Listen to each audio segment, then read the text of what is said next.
Hello students, in today's video lecture we are going to learn how to write different types of pyramid programs. So before starting these pyramid programs you should know about the nested loops. A nested loop is nothing but one loop written inside another loop is called as a nested loop. Here I am showing you a for loop, nested for loop. So execution of this nested for loop will be initially the outer loop initialization is done for the first time. After that it will go and test the expression. If this expression may give either true or false.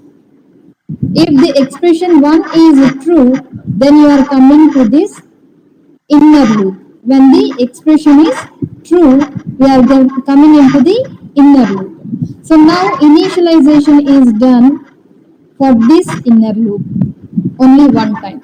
After that we will go and test the expression 2 of the inner loop. So if this expression is also true, then you are going to execute the set of statements which are written inside these blocks. After completion of this inner loop, again we are going back and updating the expression 2. After updating, again you will go and check with the condition. So if the condition is true, again you are coming inside. After executing all the statements, again you are going back.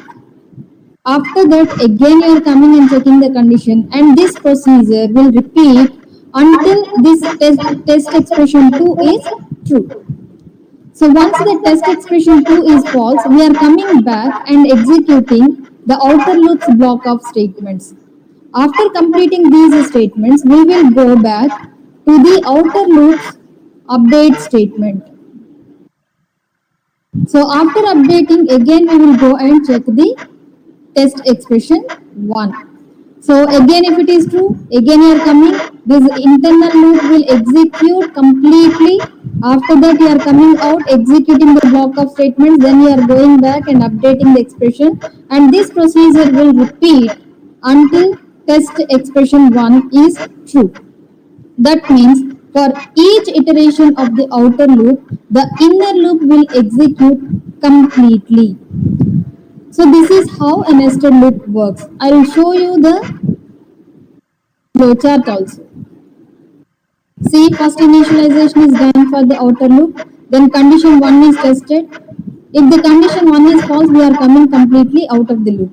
If the condition 1 is true, then you are coming to condition 2, and again if the condition 2 is true, then you are coming and executing the statements. After that you are incrementing or updating the loop variable, then again you will go and check the condition. If the condition is false, you are coming to the inner loop, and after that you are going and incrementing the outer loops loop variable, and then again you are checking the condition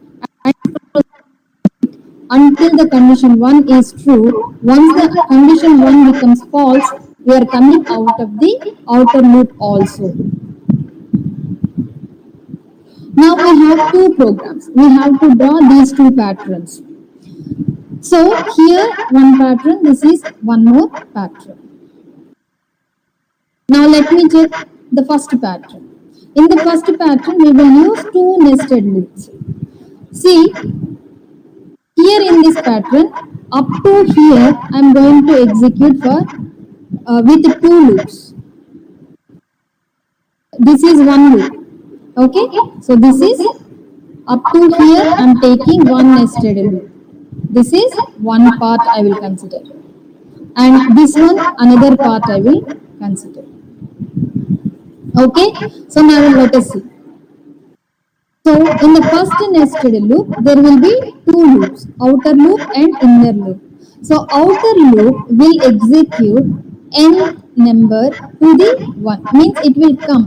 For example, if I ask, here in this example, I have how many number of values are there? Maximum 4. So rows will be 4. 4 to 1 I am coming. 4, 3, 2, 1. Then 3, 2, 1. Then 2, 1. Then 1. So like this it has to print. So I'm taking the last number for the outer loop. Inner loop will start from 1 because I have to print in this format. So 1, 2, 3 and 4 it has to print. I'm taking I value as 4 and J value from 1 to 4 so that I can print a single row. So it is printing this row. After that I will become 3, then J will become 1, 2, 3 times it will repeat and it will print the values 1, 2 and 3. Again I will decrement, it will go up to 2 and it will print 1 and 2 values. After printing this, again I value will decrement by 1. So again it will print 1 to 1, that means only one value. So we have done with this using one nested for loop. Again what I am going to do here is I will take one more nested for loop. See here I said for the first part. So two nested loops are used. For the first nested loop, outer loop from nth number to 1 it will repeat. Inner loop prints the number from 1 to the ith number. I value is 4 అయితే 1, 2, 3, 4 it will return. So this part is done. Now we want to do the other part which is nothing but this one. So for that what we are doing, it is starting from 1 to 2, 1 to 3, 1 to 3, 4. So here what we are doing is, there are again two loops. Outer loop will repeat from 2 to n. Outer loop will repeat from 2 to n. And the inner loop will print the numbers repeatedly from 1 to the outer loop times. That means I need first time I value is 2. So what J value is doing is, it is going from 1 and 2 it will print. When again after printing this line, I value is incremented, that means 3. So J will print 1, 2 and 3. That means it is going up to I times. J is going from 1 to I times. So next time I value will go up to 4. So J will print 1, 2, 3 and 4. So 4 is the number, nth number. So 1 to 2 to n we are taking for I. And J is coming from, starting from 1 up to whatever the I value. So that we can print this pattern. Now see this. The code for first loop, which is going to print this pattern. For this pattern, we are writing the code like this. I took n value as 5. So from 5th location to 0th means up to 0 I am taking, and 1 inch I am taking the jth loop up to 1. First it has to print 1, 2, 3, 4, 5. So these values are printed. After that, next line it has to come. It has to jump to the next line. So it has to come 1, 2, 3, 4. Then it has to come to the next line. So we are taking percentage printf slash n. After that it will go and decrement I value. So previous I value was 5. Now it will become 4. So J value will start from 1 up to 4 only it will go, and each numbers it will be printed. Then again it will complete the line. Then it will come to the next line. Like this it will continue. Now for this pattern, the code will be like this. I value starting from 1 up to n it is going. Sorry, it is 2. I should go from 2. So J will start from 1 up to 2 it will print. Then 1, 2, 3 it will print. 1, 2, 3, 4 it will print. Like this it will print. After each line it has to. Because here see, I value is this. Next I value is this. Next I value is this. So that is why I am taking 2 to n. Okay. So this will print the date. Now let us see how this is working in the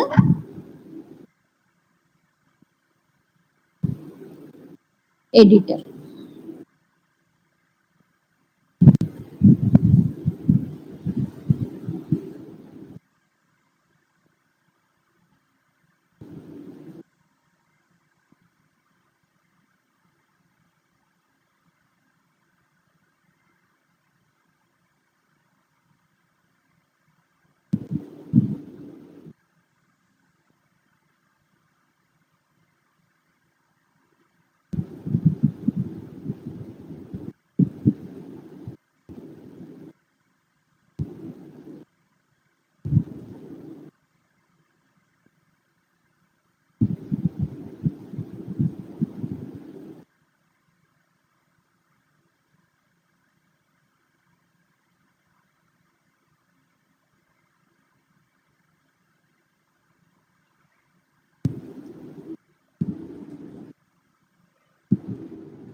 See the pattern. So it is printing 1, 2, 3, 4, 5, then 1, 2, 3, 4, then 1, 2, 3, then 1, 2, then 1. Again it is going from 1, 2, 1, 2, 3, 1, 2, 3, 4, 1, 2, 3, 4, 5. So this is how it will print the pattern. Now we are going to the next question.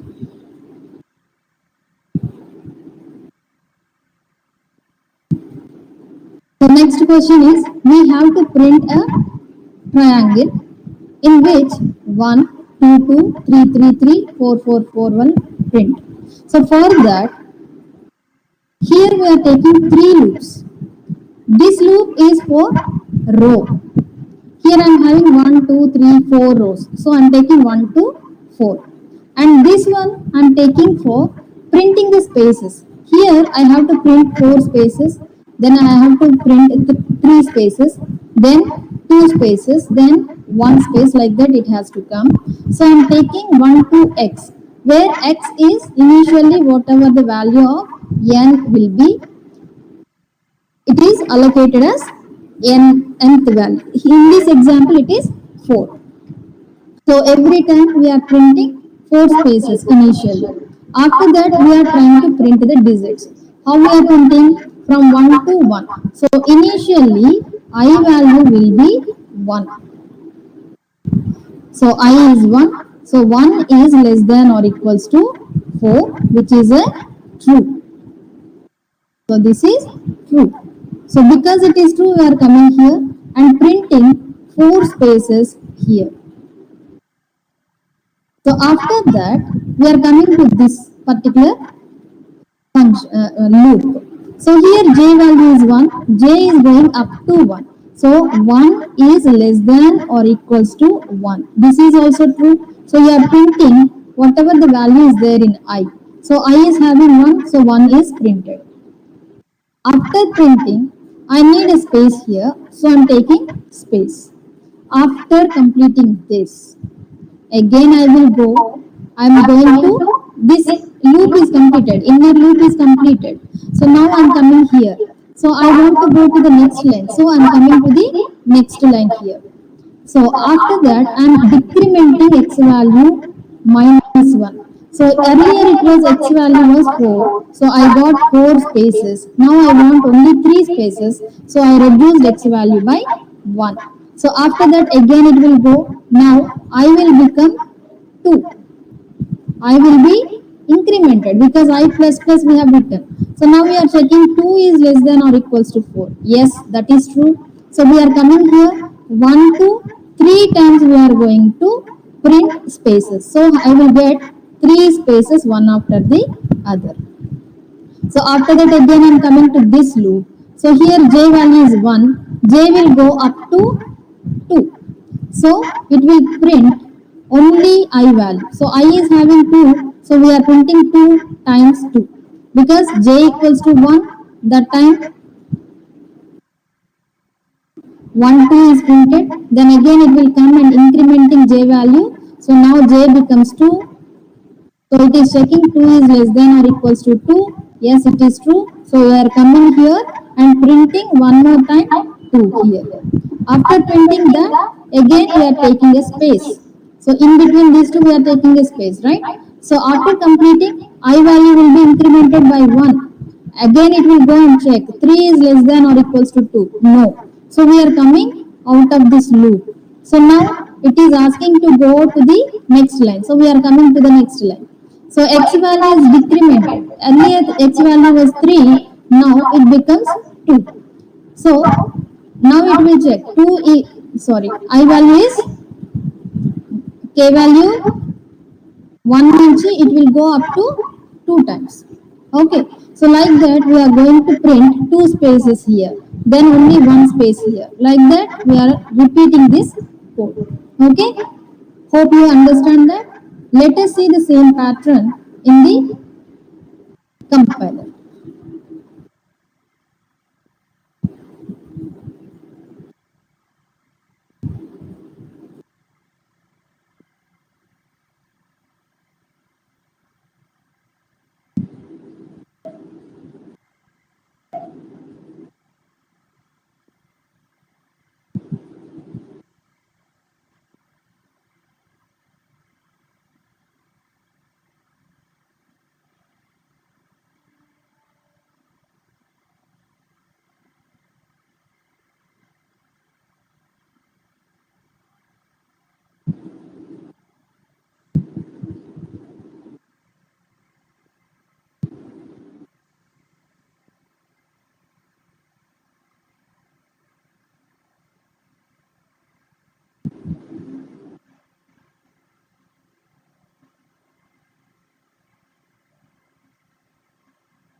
Now let me run this program. See here, you could able to see that. See 1, 2, 2, 3, 3, 3, 4, 4, 4. So this is printed. And similarly we have taken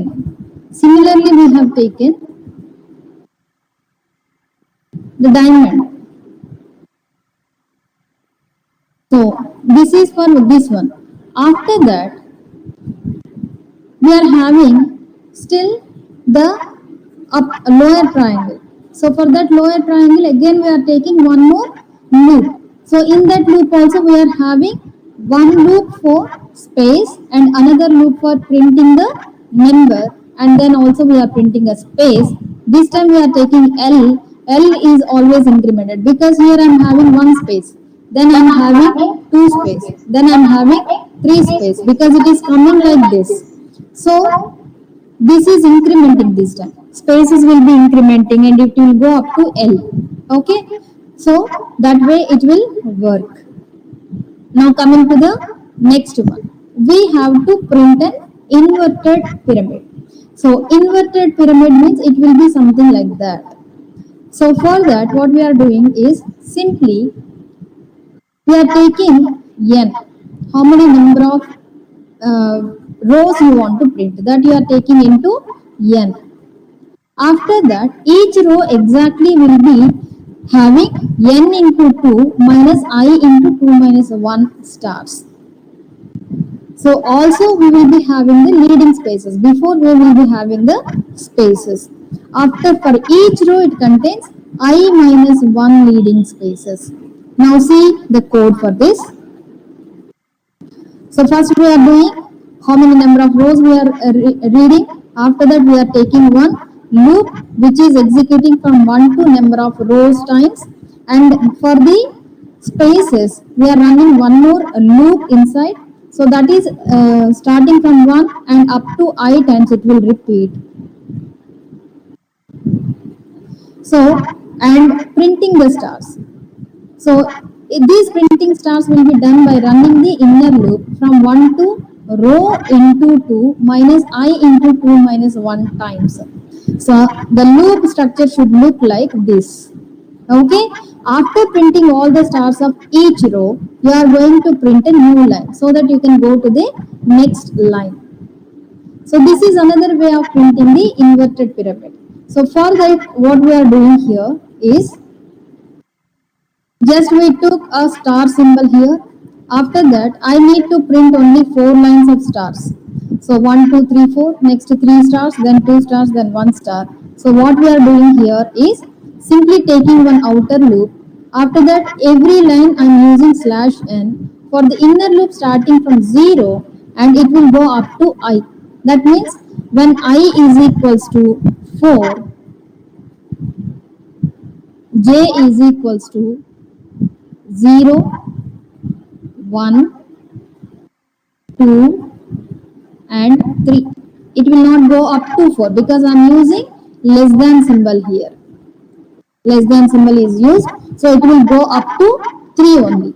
And every time when 0, that time we are printing star. When 1, again printing star. For each iteration we are printing 1 star. So it has printed 4 stars for the first I value. That means first iteration of the outer loop. So after that we will go here, I value is decremented. Now I becomes 3, then what j will come. So we are coming to the next line. So in the next line we are going to print. How many number of stars we are going to print? J is equals to 0. So 1 star is printed. Then j equals to 1. So another star is printed. J equals to 2. Another star is printed. J equals to 3. 3 is less than 3 is wrong. So we are coming and decrementing I value by 1. So this way it will print the pattern of stars. Hope you understand this.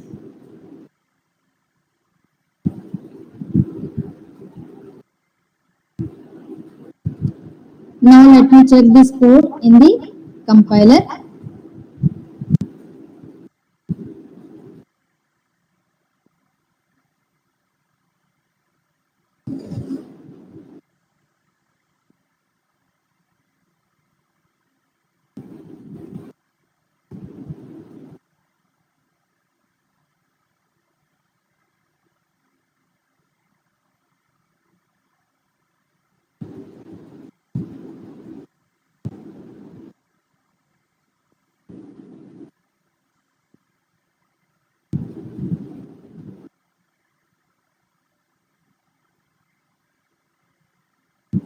So number of rows it is asking. I put 5.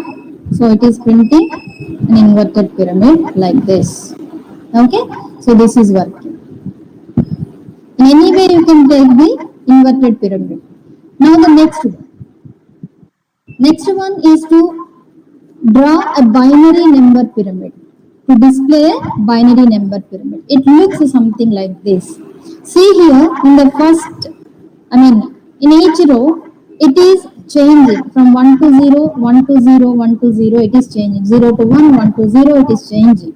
So how it will work and how we can draw a binary number pyramid. So for that, what we are doing here is we will take a counter value.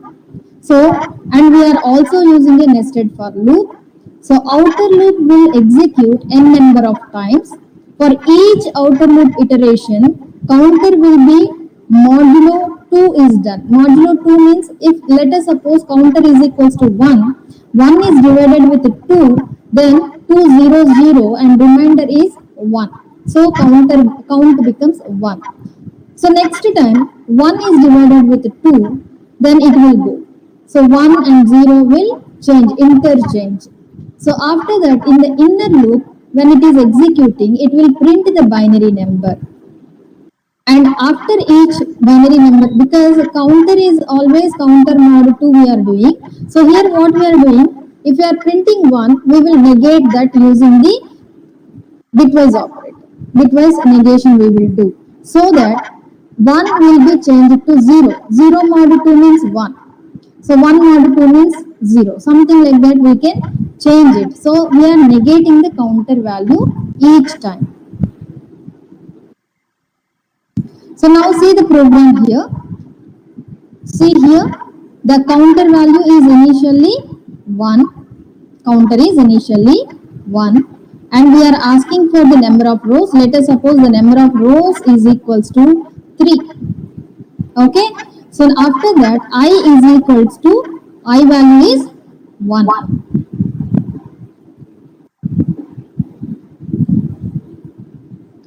So now it is asking, is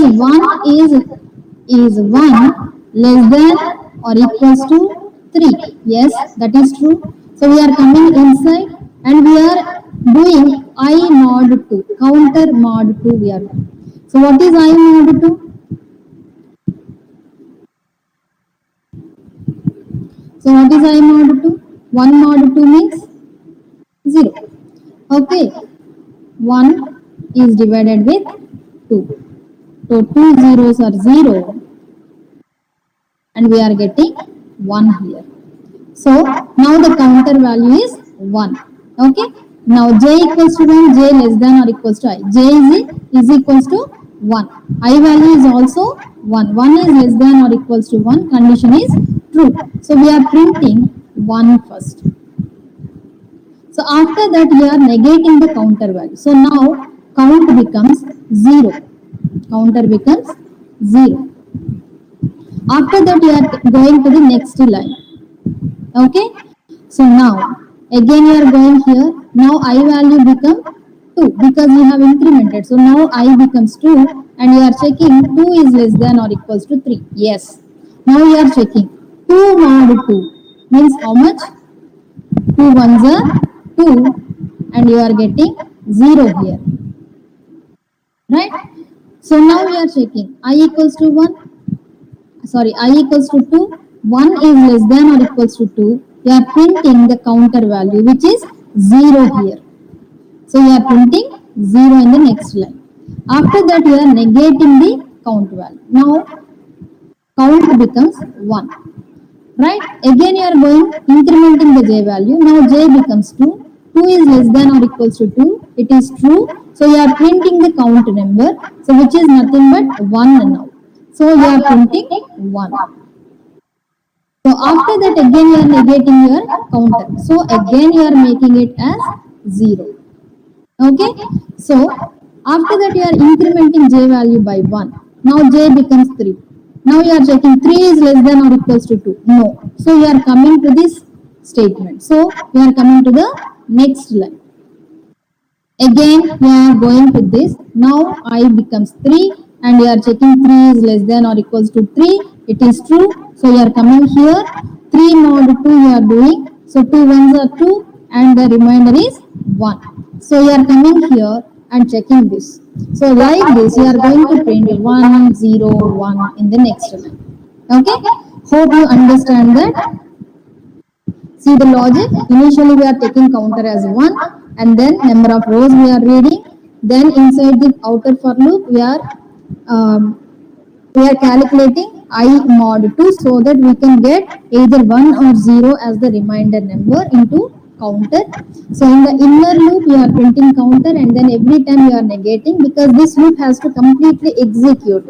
So counter value has to alternately change the value from 1 to 0 and 0 to 1. So after printing one line we are going to the next line. For that we are using this particular statement. Now let us see this code in compiler.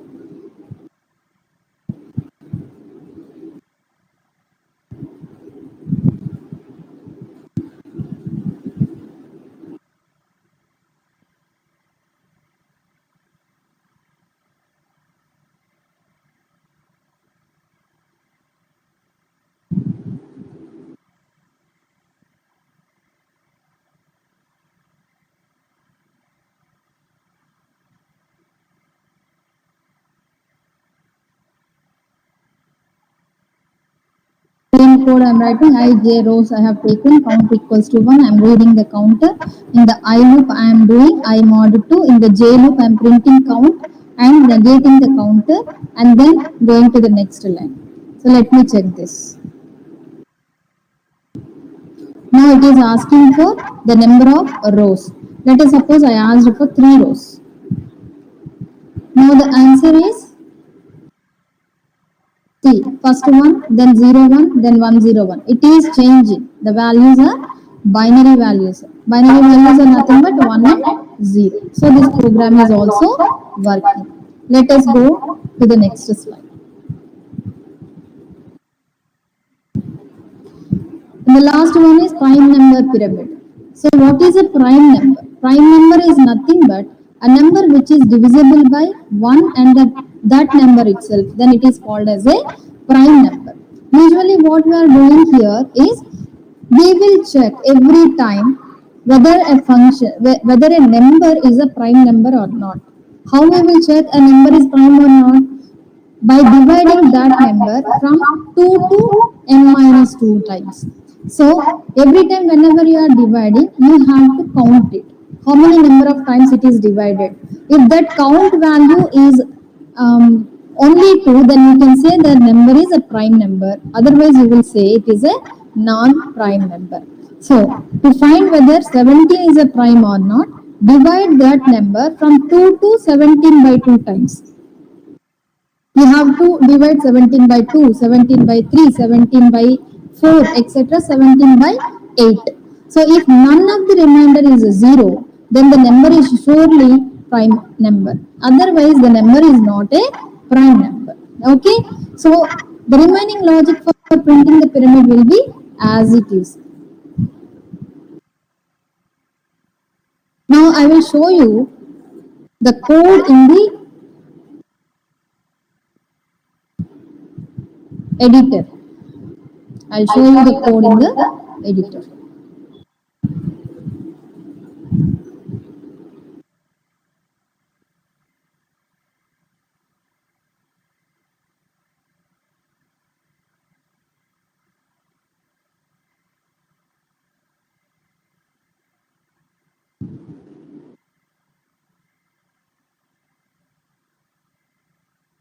So what I am doing here is I took an outer loop for number of rows and I took an inner loop for printing the prime number. Inside that inner loop I am checking whether it is a prime number or not. If it is not a prime number, I am going to the next number. If it is a prime number, I am going to print that number and then I am going to the next number. How I will find it is a prime number? In this program I am using a function. So function will have three things: function prototype, function call and function definition. So this statement is called as function prototype. Prototype is nothing but you are saying this prime is a function, it will be in this format. It will take an input number and it will return an integer number. So prime is the name of the function. It will take one integer number as input and it will return an integer number as an output. So after that, you are going to call that function. Here I am calling that function. This is the function call. So after that, I am going to define that function after the main program. So in this program, what I am doing is I am taking I value from 2 up to the number minus I times. So number times. So what I am doing, every time I am dividing that number with I. So that means number is divided with 2, number is divided with 3, etc. So finally here flag will be changed to 1. Initial flag value will be 0 and flag will be changed. So n mod I is not equals to 0, then flag becomes 1. Otherwise flag becomes 0. Once flag becomes 0, I don't want to iterate the for loop because I know that once flag becomes 0, that means there is one number which can divide that particular number. So it is not at all a prime number. So I am coming out of the loop by using the keyword break. Break keyword is used to come out of the loop or switch statement by abruptly stopping the execution of the code, even though we can execute that. So now we are checking the condition. If flag equals to 1 or number is equals to 2, then we will return 1. Otherwise, we will return 0. So here it will come either 1 or 0. It will get either 1 or 0. If not 0 means true. True means you are going to increment the number. Otherwise, you are going to print that number. If it is a prime number, you are printing that number. If it is not a prime number, you are going to the next prime number. Like that, you are printing n number of prime numbers in the pyramid format. So now it is asking. See this. Because I took here as up to 5 lines I want, 5 rows I want. So first row is having 2, 3, 5 is a prime number, 7, 11, 13 are prime numbers, 17, 19, 23, 29 are prime numbers, and the last line 31, 37, 41, 43, 47 are also prime numbers. Hope you understand this logic. I will come back with another video along with functions and recursions. Hope you have a happy coding days. Thank you.